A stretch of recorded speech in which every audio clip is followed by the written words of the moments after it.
This is Jason Scott Talks His Way Out of It, a podcast about technology, stories, and getting myself out of debt.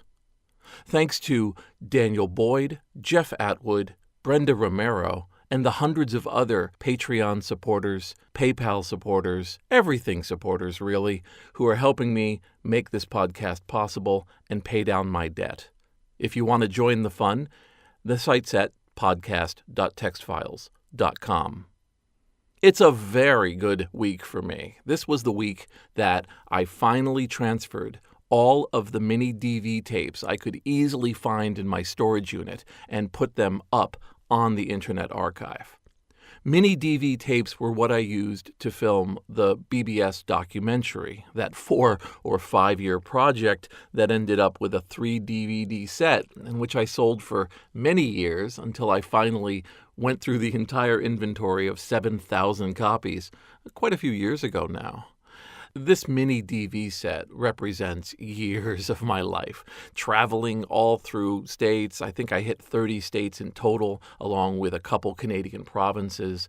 It's about 200 hours of people talking, and it's them talking about bulletin board systems, early technology, the relationships and family and friends they built through bulletin board systems, and unintentionally, a time capsule of what technology meant to people in 2001 to 2005.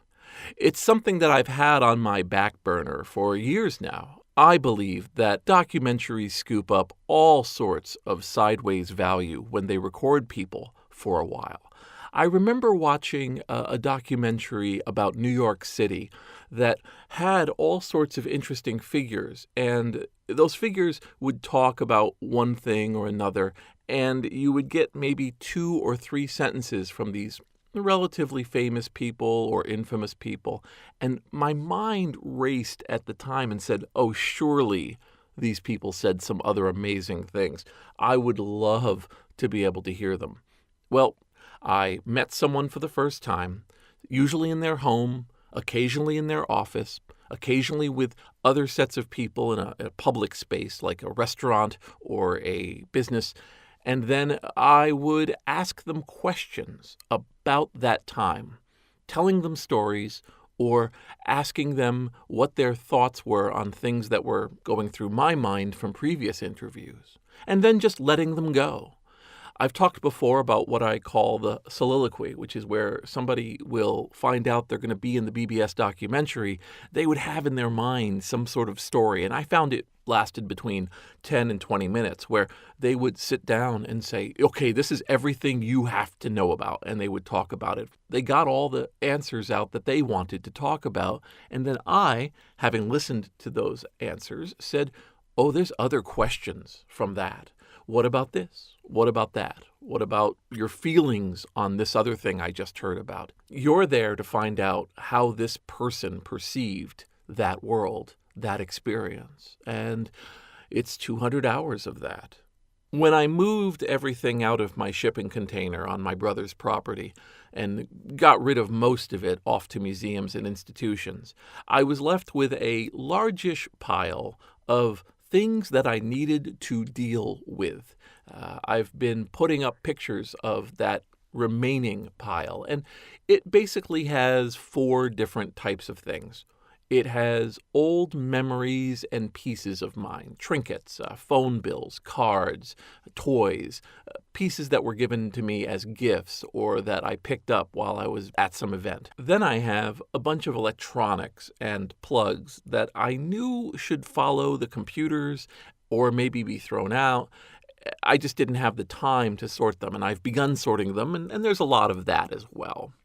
Then I have material that is media, and that media is basically everything magnetic and optical. CD-ROMs, floppy disks, cassettes, mini DV tapes, VHS tapes, stuff that I should really sit down, turn into digital data, upload to the archive, or put in other locations, because there's only going to be so many more times that I can read from these things successfully, if at all. And finally, the fourth thing is trash, just stuff that was lucky enough all this time to get into the back of a box, and I just got to throw these things out. As a bit of a note, when I got the tapes out, I was always intending to use a mini DV tape deck that I had acquired for the original BBS documentary production. It's called an AGDV 1000, and it's made by Panasonic. And as soon as I put things in, all the tapes were bad, and I started to get really scared. But then I thought maybe the actual tape machine is starting to go, and I went out to eBay and I got a replacement. And I want to note that a generous supporter paid for that. It was about $350, and they don't want me to tell people who they are. Okay, but it was a real boon because when it arrived, I found that the tapes were, by and large, functional. Mini DV tapes, if you've never dealt with them, are kind of funny. They're digital, so it's saving a digital signal onto the tapes, and it's got really good time code, and it functions really nicely. But when it goes. It will flake out. You'll see crackling, or you'll see someone stop moving for a moment. And some of the tapes have that. I have not really figured out which ones have the exact drops where, and many tapes will have the problem at the actual end or the beginning of the tape. As the tape had other problems, you'll see it kind of like fade into existence like some sort of weird Star Trek transmission. It'll crackle, and you'll see all these digital flakes, and then suddenly the person's just talking as if it's no big deal. Luckily, as the BBS documentary went on, I would start a conversation with a person, and when I thought that they were loosened up and limber and thinking in this realm, then I would press the record button. And so as a result, you don't miss a whole lot because the person is just kind of moving out of a kind of side conversation, something about, working on their sidewalk or how weird it was that the news of the day happened. And then they were suddenly talking about bulletin board systems. But that digital flakeout was part of the tape problem. And I've been not listening to these tapes, mostly because I've been trying to get other work done. But also because I kind of lived all this, and it felt kind of weird and wasteful for me to sit and listen to all of that again when I was already in it for so many years. I mean, remember, I recorded all of these, so I was there for that. Then I transferred them again to turn them into digital files. Then I clipped those digital files, and then I listened to them again and again and again to produce the BBS documentary. I took 240 hours of rough footage, and I turned it into maybe 40 hours of clipped footage, and then I edited that 40 hours of clipped footage into 7 hours. I cannot believe the amount of effort I put into that until the DEF CON documentary, which actually went up around 300 hours. But the documentary footage, it's been in my life for so long that I just want to move on, and this was part of the way of doing that. My hope is that by putting these up on the Internet Archive and reaching out to people, that others will listen to these interviews, find subjects that are in there, review them and add those subject lists, and also let me know when a tape transfer didn't work. In other words, I need help. It's part of the whole process. I could easily leave it as it is, but I think part of the issue is going to be metadata. I mean, I don't expect anybody to go and listen to the same 200 hours that I did, but there are some real gems in there. A really good example is Jack Rickard. He's in there. He was the editor of Boardwatch magazine, truly the king of what became the BBS industry. I mean, this guy was a real firebrand of a writer, and he ran businesses like a cowboy, and he was a brutal kind of writer. He would tell people that they were dumb. He would get in their face, and he would write long paragraphs, responses to people in the letters column of Boardwatch magazine. And I knew that my documentary would not be complete until I found Jack. And to my happiness, Jack did ultimately agree to be interviewed. And he was kindly. He met me at his house in Missouri, and he had been renovating it. And we set him up near a window because I kind of wanted to capture the Mississippi River behind him. And he talked about running the business, the BBS industry, his thoughts about where things were great, where they didn't work out. He talked about the BBS cons, which were these conventions that he co-ran with Phil Becker. You know, he was generous to the extreme. And at the end of it, Jack gave me some advice on pricing and marketing. And I'll let you know what he said. I may have said this in a previous episode, but it bears repeating. He asked me how much I was going to charge for the BBS documentary. And I said, well, based on, DVDs out there, I was thinking of charging $15. And he said, Jason, you do that, you're going to end up bankrupt with no documentary to show for it. And I was like, well, okay, what do you think? He goes, I think you should charge people $75 for it. And I was like, whoa, Jack, what are you talking about? He goes, look, you've obviously got people who are interested in this product, and you should make those people, those hardened fans, pay for your mistakes. And by that I mean you should know that there are going to be some unseen mistakes in the production. You're going to find out that you have to reprint something. You're going to find out that it's going to cost more to get some clearance, and then suddenly you're hit with $3,000 or $4,000 more cost than you budgeted for. And if you have people who have signed up who are paying for your thing to come out at that price, the buffer will be enough for you to get past it and give them the thing they want. I didn't fully listen to Jack. I only charged $50 instead of $75. But knowing it was going to be $50 and making it a 3 DVD set meant that I ended up creating a much better product. I didn't make one single 2-hour movie. I made 8 small movies that added up to about 7 hours. And I was able to make really nice packaging, and I was able to do all of this additional production work because I had pre-orders that already paid for the printing. It was big numbers for me. It was something like $18,000 or $19,000 to print the initial run of the BBS documentary.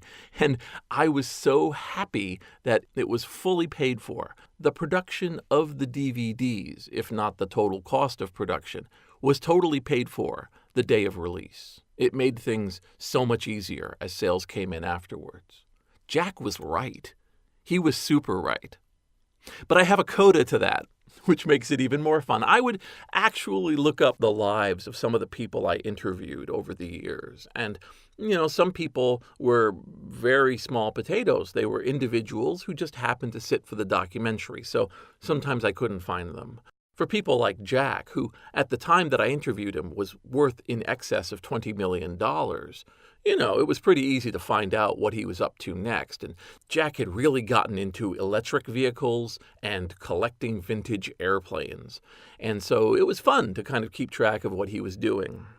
And Jack went after electric vehicles with the same fervor that he went after bulletin board systems. So he would talk about the industry, and he would invite people to come see his electric vehicles, and he would have get-togethers and demonstrations. And it was nice to see that he was still using that carnival barker / voice of the people / bully pulpit to promote new technology. Jack was living good. But I had this weird experience. Now, anybody who interacted with him, especially in any sort of business way, always has some sort of Jack story. And so Jack had been sent copies of my documentary. I went to the address that he had last been at when I filmed him, and I mailed him 20 copies of the BBS documentary.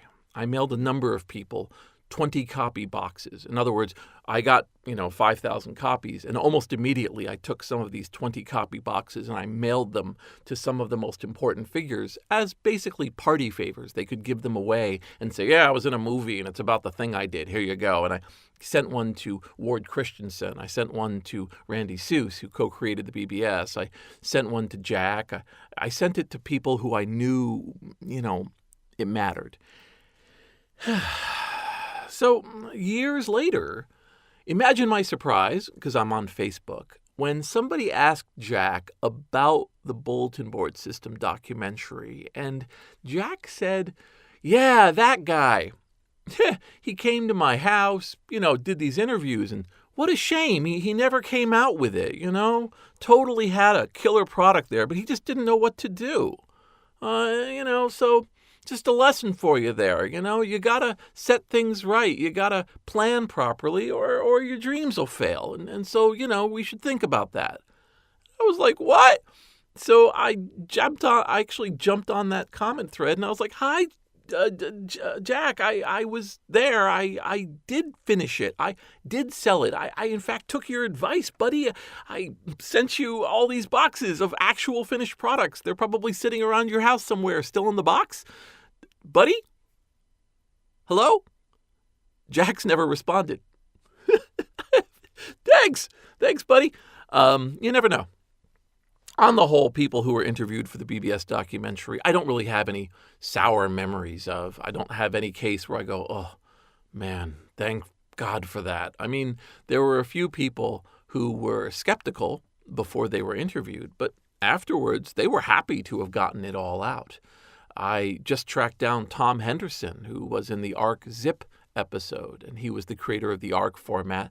I wanted to let him know that I was releasing all of this footage, and I was worried that he might not want it out there because, it has him crying and stuff. And he said, "No, I've been really happy ever since that interview. You really helped me work through my feelings, and I just put it in the rearview mirror, and I've been living my life. I'm happy. I'm good. So now, put it out there. Just put it out there." So his stuff is out there. Other people's stuff is out there.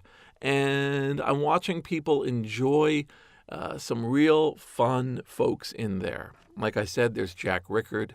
Phil Becker gives a lot of background information. He was working in NASA long before he worked in bulletin board systems. So his approach was pretty interesting to bulletin boards. Scott Brinker gave an amazing interview where he talked about his companion, friend, and at one point boss, Tim Stryker, who made a video game that just got restored, by the way. And he talked about his sadness because Tim Stryker ultimately committed suicide.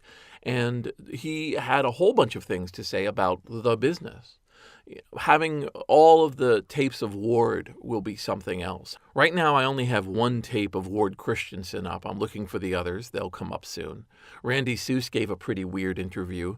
I've got interviews with people from the Chicago Area Computer Hobbyists Exchange, which was the users group that Randy Seuss and Ward Christensen met at. There's all sorts of members in there that I'm sure are gone. One of my favorite first interviews was with a guy named Robert Fowkes, and Robert had this Laserdisc collection that I believe was basically complete. He had bought every Laserdisc. He had built a wonderful theater in his home. I decided to check up on him 2 days ago, and I discovered that he had died of cancer in 2011. He mentioned he had been part of the Yonkers school system, and I said, "Oh, I actually went to Yonkers school when I was 12 years old. I was in a computer competition. I didn't do as well as I could." And he said, "Oh, I remember you." And he proceeded to pretty well describe who I was at that computer competition. That was really touching. So I was really sad that Robert was gone. But it's nice to know that I've now put up 2.5 hours of Robert talking about his time with computers and education and bulletin board systems, and that his voice will be heard again by his family or by his friends. I've got a bunch of people there who, again, I'm sure are gone, and it's nice to know that there are recordings of them giving a little bit of themselves, a little part of their life, a little part of what they were talking about, in a way that will outlive them. So, like I hinted, there are probably a handful of tapes related to the BBS documentary that are still stuck in some other box inside of my storage unit, and I expect within the next month or so probably to find them, get them up, and get the stragglers up in there. But the vast majority are up there. It's ready to go. I hope that the people who look through them and talk about what's on them and find the jewels among the walks that I took through nostalgia with these folks, that those jewels enlighten people. It was a pleasure to do the BBS documentary. It's a pleasure to bring those tapes back. I was in my 30s, and I was recently married, and I announced I wanted to do this crazy film, and even though it took 4 years, I did it. It happened. It was such a pleasure to drive through places I'd never been, meet people I'd never, ever talked to before, and get to know them on the level of their home and their dreams, and then move on. It made me, I think, a more tolerant, a happier person. I understood where human beings came from and how much technology affected people universally. And it's nice that I have a good home movie for it. The BBS documentary sold out years ago, but bbsdocumentary.com continues to have all of the information that I gathered during the production, all of the info on BBS software and the folks that I interviewed and photos taken along the way. It's a little time capsule for a production that was a percentage of my life.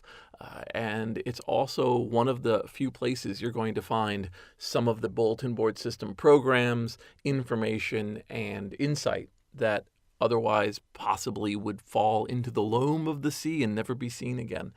It's something that I wish I saw for other subjects to that depth.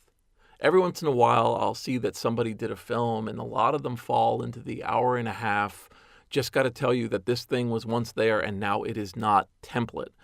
And what I was trying to do with the BBS documentary was save an entire phase of humanity, the phase of human beings going online, using bulletin board systems as a stepping stone. That's what I shot for. That's what I got. And I wish I saw more of that. And now, 12 years later, after I look back at the bulletin board system documentary production, one lesson is clear. Don't be afraid to leap in, to go after your dream.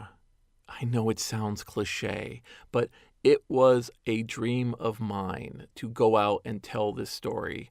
And I drove around, I stumbled through it. Sometimes the interviews didn't go as well as I would like. Sometimes a person I thought would be interesting wouldn't be. But sometimes a person who I just kind of threw in as a fourth interview that weekend was a fountainhead of brilliant insight and became a core part of the documentary. Meeting 200 people with one thin thread joining them, that made everything worth it. I was so happy at the end, and I was able to bring to others who stumbled on to this production after it was done the joy that I would have felt myself if I had found this package available to tell the entire story of bulletin board systems as well as could be told at the time. Could I have asked for a more delightful legacy? This has been Jason Scott Talks His Way Out of It. Thanks to James Bekoyanu, Sam Johnston, and the hundreds of other supporters who have helped make this podcast possible. This month's debt payoff is pretty simple. I'm going to write a big check to my previous accountant and finish that bill. I planned to pay that off a little while ago, but I ended up paying off family first and other debts, and now it's their time. So a big thank you to Rich for being so patient as it took me this long to pay off my bill to you. Thanks so much for the work you did, taking me from a $35,000 tax bill down to a $24,000 tax bill, because that was a major load off my mind at the time.